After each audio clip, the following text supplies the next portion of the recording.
नमस्कार, मैं प्रभात रंजन पटेल आप सभी मेरे भाई बहन मेरे दोस्त का मैं बहुत बहुत ज्यादा स्वागत करता हूं। बहुत सारे मेरे दोस्त का ऐसा सवाल आ रहा था कि सर 12th का एग्जाम तो दे दिए और बहुत ही बेहतरीन मार्क्स भी आ गया है, अब थोड़ा सा ये बता दो कि अब ग्रेजुएशन की पढ़ाई किस तरीके से करें, ग्रेजुएशन में आखिर कौन सा सब्जेक्ट कॉम्बिनेशन लें कि हमारे जिंदगी के लिए ज्यादा हेल्पफुल हो।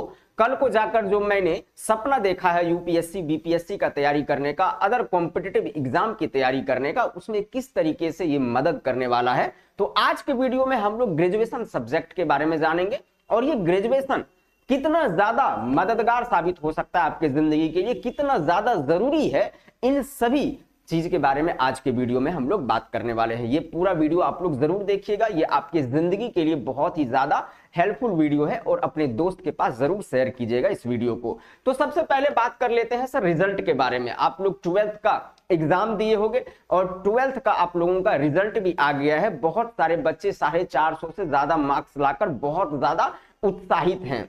उसके मम्मी पापा परिवार वाले गांव ग्राम उसको एक सेलिब्रिटी की तरह ट्रीट कर रहे हैं। होना भी चाहिए, जो बच्चे बहुत ज्यादा मेहनत किए हैं एप्रिसिएट जरूरी है, बहुत ज्यादा जरूरी है कि उसका हौसला और बढ़ाए कि जिंदगी में वो और बहुत अच्छा करे। लेकिन याद रखिएगा, जो बहुत ज्यादा अच्छा नंबर लाए हो 400 से ज्यादा 450 से ज्यादा, वो इतना ज्यादा उत्साहित मत हो जाना कि पागल हो जाना। ऐसा मत बिहेव करने लगना कि पूरा दुनिया तुम्हारे कदम में आ गया है। कुछ नहीं होता है 450 नंबर लाने से, समझ रहे हो। बस आपको अपने आप पर कॉन्फिडेंस रखना है कि मैं अच्छा स्टूडेंट हूं, आगे भी मैं अच्छा कर सकता हूं। जो बालक बालिका को कम नंबर आया है, किसी तरीके से फर्स्ट डिवीजन कर गए हो, ऐसे बच्चे को मैं कहना चाहता हूं आपको हतोत्साहित होने की, निराश होने की कोई जरूरत नहीं है। जो बच्चे 12th फेल भी किए वो कहीं ना कहीं अपने जिंदगी में अलग अलग फील्ड में भौकाल मचा रहे हैं मेरे दोस्त। तो कोई फर्क नहीं पड़ता कि आपको नंबर 12th में कम आया है ज्यादा आया है। फर्क इस बात से आपके जिंदगी पर पड़ेगा कि अब आने वाले समय में आप किस तरीके से मेहनत करने वाले हो, आपका लक्ष्य क्या है और आप उस पर किस तरीके से मेहनत कर रहे हो मेरे दोस्त। तो आज के वीडियो में सबसे पहला बात आपको यही याद रखना चाहिए कि नंबर कोई मायने नहीं रखता, मायने कोई नहीं रखता कि आपका अब जिंदगी किस रूप में जाने वाला है। बस फर्क इस बात का पड़ेगा कि अब आप किस तरीके से मेहनत करने वाले हो। तो बाबू सबसे पहले बात कर लेते हैं ग्रेजुएशन। जो बच्चे साइंस के फील्ड के हो तो आप लोग क्या करोगे बाबू, बैचलर ऑफ साइंस करोगे, साइंस से ग्रेजुएशन करोगे।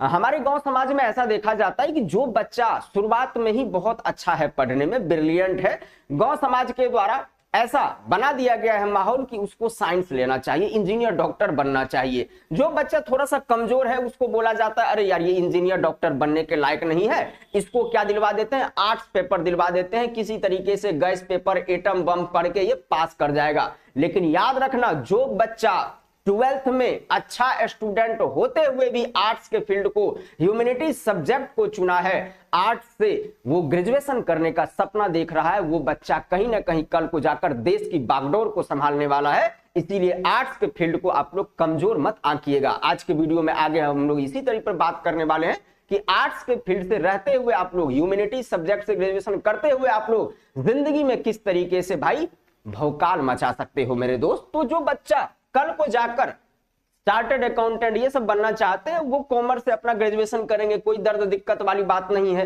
जो बच्चा साइंस के होते हैं ना, वो ये तीनों उनके पास ऑप्शन रहता है कि आप साइंस से भी ग्रेजुएशन कर सकते हो, आर्ट्स से भी कर सकते हो, कॉमर्स से भी कर सकते हो। जैसे मैं अपने बारे में बताऊं तो मैं भाई आईआईटी जेईई की तैयारी करता था कोटा में, लेकिन मुझे किसी लड़की से प्यार हो गया, मेरा आईआईटी नहीं हो पाया। तो मैं बाद में डिसाइड किया कि अब भाई मुझे बीपीएससी यूपीएससी की तैयारी करना है, आर्ट्स से ग्रेजुएशन करना है, तो मैंने आर्ट्स के फील्ड से ग्रेजुएशन किया। लेकिन जो बच्चा आर्ट्स से इंटर किए हो उसके पास ये दोनों ऑप्शन नहीं रहता, आपको आर्ट्स से ही ग्रेजुएशन करना पड़ेगा। क्या करना पड़ेगा, आर्ट्स से ही ग्रेजुएशन करना पड़ेगा। सबसे पहली बात तो आप लोगों को ये बात समझ में आ गया होगा। आगे हम लोग ये जानते हैं बाबू कि ये जो आने वाला 4 साल है आपका, मतलब कि पहले 3 साल का ग्रेजुएशन होता था, अब न्यू एजुकेशन पॉलिसी में ऐसा व्यवस्था कर दिया गया है कि आप लोगों का ग्रेजुएशन कितने साल का होगा, 4 साल का होगा। तो आगे अगला 4 साल आपका क्या डिसाइड करने वाला है, अगला 4 साल आपका जिंदगी डिसाइड करने वाला है। आप बोलो कैसे सर, मेरे दोस्त आने वाला 4 साल अगर आप अच्छे तरीके से कठिन मेहनत कर लेते हो तो अगला आपका 40 साल सिक्योर हो जाएगा आपके जिंदगी का। लेकिन ये 4 साल अगर आप मस्ती कर लेते हो तो अगला 40 साल भुगतने वाले हो। जैसे देखो ग्राफ की मदद से आप समझो, आप लोग प्रैक्टिकल ज्यादा समझ पाते हो, मुझे बात पता है। तो मेरा 4 साल ग्रेजुएशन का जो है सर, अगर इस 4 साल में हम कठिन मेहनत कर लें, पूरा बारीकी से ग्रेजुएशन सब्जेक्ट को पढ़ें, हम ह्यूमैनिटी सब्जेक्ट को अच्छे से, history, political science, geography, economics, ये सारी चीजों को अगर हम लोग पढ़े तो हम लोगों का जो कॉम्पिटिटिव एग्जाम की तैयारी है, यूपीएससी बीपीएससी की तैयारी है, उसमें बहुत ज्यादा हेल्पफुल होने वाला है वो।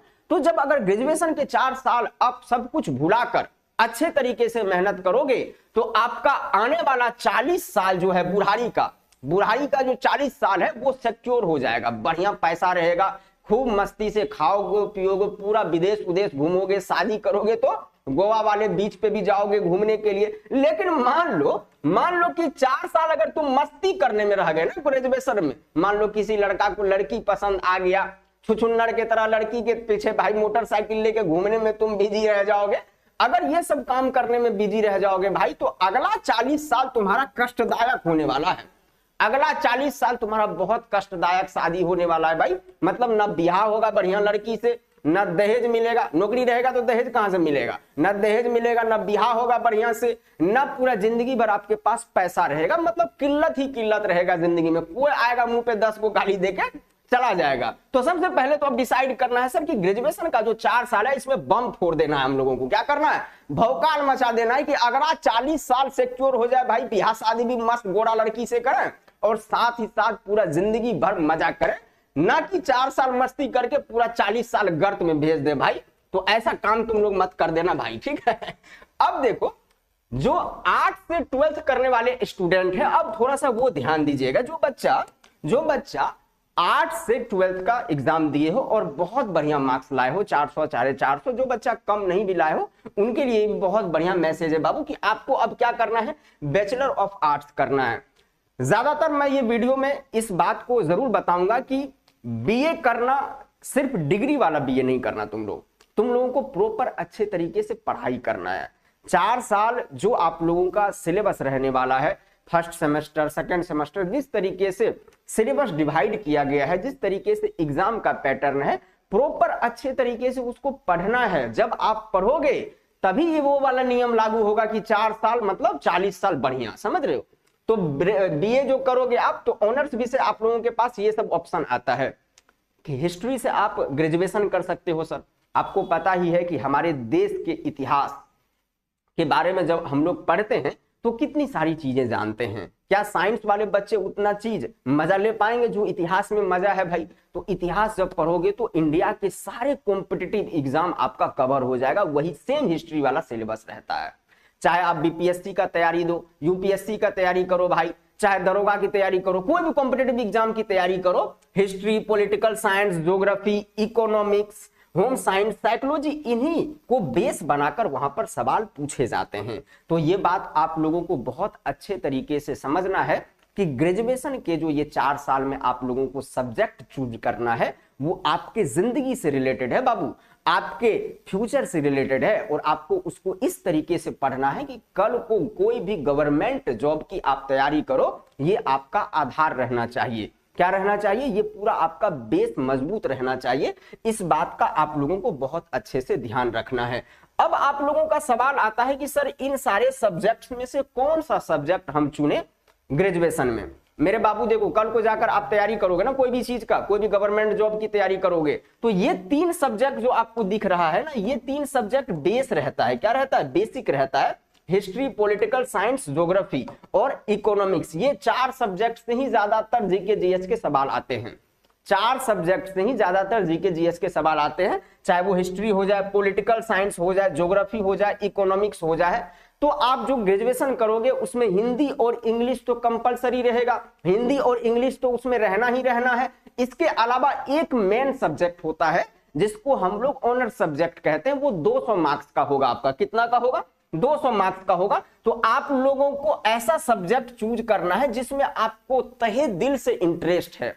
जैसे हम लोग विवाह किससे करते हैं, जिससे बहुत गहरा मोहब्बत होता है, सेम एज इट इज प्यार वाले लॉ को यहां पर लागू करना है कि जो सब्जेक्ट आपको बहुत बढ़िया से आता है, समझ में आता है, इंटरेस्ट है उस सब्जेक्ट में, सेम उसी सब्जेक्ट को आपको ऑनर्स का सब्जेक्ट बनाना है बाबू, समझ लो, उसी सब्जेक्ट से आपको ग्रेजुएशन करना है। जैसे किसी बच्चे को भाई पॉलिटिकल साइंस में बहुत मजा आता है, देश दुनिया के बारे में उसको जानने में बहुत मजा आ रहा है, आप पॉलिटिकल साइंस को ऑनर सब्जेक्ट लेकर ग्रेजुएशन कर लेना। किसी को सर इतिहास पढ़ने में बहुत मजा आता है, इतिहास लेके कर लेना, लेकिन सब्सिडरी सब्जेक्ट में ये सारे सब्जेक्ट को भी रखना। तो बेस्ट कॉम्बिनेशन सब्जेक्ट मेरे अनुसार यही है, हिस्ट्री, पॉलिटिकल साइंस, ज्योग्राफी। किसी बच्चा को इकोनॉमिक्स में बढ़िया करना है तो इकोनॉमिक्स भी ले सकते हो, ये बेस्ट है। ये क्यों बेस्ट है सर, उसके बारे में एक बार हम लोग बात कर लेते हैं यहाँ पर।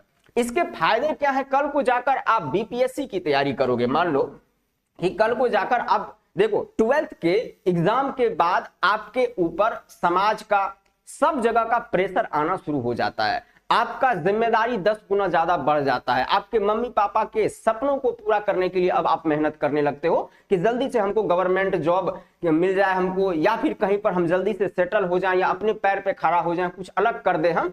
तो आप अपने मम्मी पापा के सपने को जीने लगते हो उसके बाद 12th के बाद। अब ग्रेजुएशन की जो आप तैयारी करोगे मेरे बाबू, ये ग्रेजुएशन आपके जिंदगी से रिलेटेड है, ये तो मैं पहले ही बता चुका हूं, बहुत ज्यादा निर्भर करेगा आपका आने वाला जिंदगी। तो बाबू जब बीपीएससी की तैयारी करना शुरू करोगे तो ये बीपीएससी की तैयारी आप ग्रेजुएशन के बाद नहीं शुरू करोगे, आप 12th के बाद ही शुरू करोगे। कैसे, ये ग्रेजुएशन के जो सब्जेक्ट है ना, ये ग्रेजुएशन के पूरा सिलेबस भारत के सभी गवर्नमेंट जॉब की तैयारी का नींव है, बेस है, इसी को बनाकर कल को जाकर ग्रेजुएशन के बाद आपके एग्जाम आने वाले हैं। तो बीपीएससी में जाके जाओगे तो इसका प्रीलिम्स का जो एग्जाम होगा उसमें जो history, political science, geography, economics पूछे जाते हैं, करंट अफेयर पूछे जाते हैं, वो सेम वही रहेंगे जो आप ग्रेजुएशन और 12th में पढ़े हो। इसी तरीके से यूपीएससी की तैयारी करोगे, उसका भी बेसिक वही रहता है, उसी को बेस मानकर वहां पर सवाल पूछे जाते हैं। दरोगा की तैयारी करे, वो किसी का हाइट जैसे बहुत लंबा है भाई, तगड़ा है, देखने में स्मार्ट, मस्त, गोली वोली चलाने का शौक है भाई, आप लोग दरोगा के फील्ड में जाओगे। किसी को आईपीएस बनना होगा, किसी को डीएसपी बनना होगा भाई। तो ये सारे फील्ड में आपको, चाहे देश का कोई भी गवर्नमेंट जॉब की तैयारी हो, यहाँ पर सब जगह ये आपका मदद करने वाला है, ये सारे सब्जेक्ट। बहुत ज्यादा लोग समाज में आप पर ताना बाना कसेंगे कि सपना बहुत ज्यादा ऊंचा देख लिया है इन्होंने, आर्ट्स लेकर ये क्या ही उखाड़ पाएगा जिंदगी में। उसको यही बोलना आप कि सिर्फ वक्त का इंतजार करो, सबको जवाब दिया जाएगा एक दिन। और एक बात याद रख लेना कि कितने समाज का आप ताना बाना सुनोगे, कितनों का मुंह बंद करोगे, इससे बढ़िया है आप अपना कान बंद कर लेना और बहुत कूल और कंसंट्रेट होकर मेहनत करने पे लग जाना। 4 साल मेहनत करना, 4 साल के बाद अपने जिंदगी का स्कोर उसको दिखाने के लिए जाना, वहीं पर जहर खाते धराम होकर मर जाएगा वो आदमी जो आपका आलोचना करने वाला है। मेरे दोस्त, जब हम लोग नेक्स्ट वीडियो में मिलेंगे तो हम लोग उसमें बात करेंगे कि सर हिस्ट्री से अगर ऑनर्स का पेपर लें, पॉलिटिकल साइंस ले हम, या ज्योग्राफी ले, इकोनॉमिक्स ले, ये सारे सब्जेक्ट लेकर जब हम पढ़ाई करें तो किस तरीके से पढ़ाई करें, उसका सिलेबस क्या रहने वाला है, ये सारे मुद्दे पर हम लोग नेक्स्ट वीडियो में बात करेंगे। ये वीडियो आपको कैसा लगा मेरे दोस्त, अगर कोई आपका सवाल है आज के वीडियो से, आप लोग जरूर कमेंट करके बताइएगा और आप अपने दोस्त के पास जरूर शेयर कीजिएगा इस वीडियो को। ये वीडियो देखने के लिए बहुत बहुत धन्यवाद। मिलते हैं हम लोग नेक्स्ट वीडियो में, तब तक के लिए आप लोग अच्छे से रहिए, खाइए पिए, मस्त रहिए।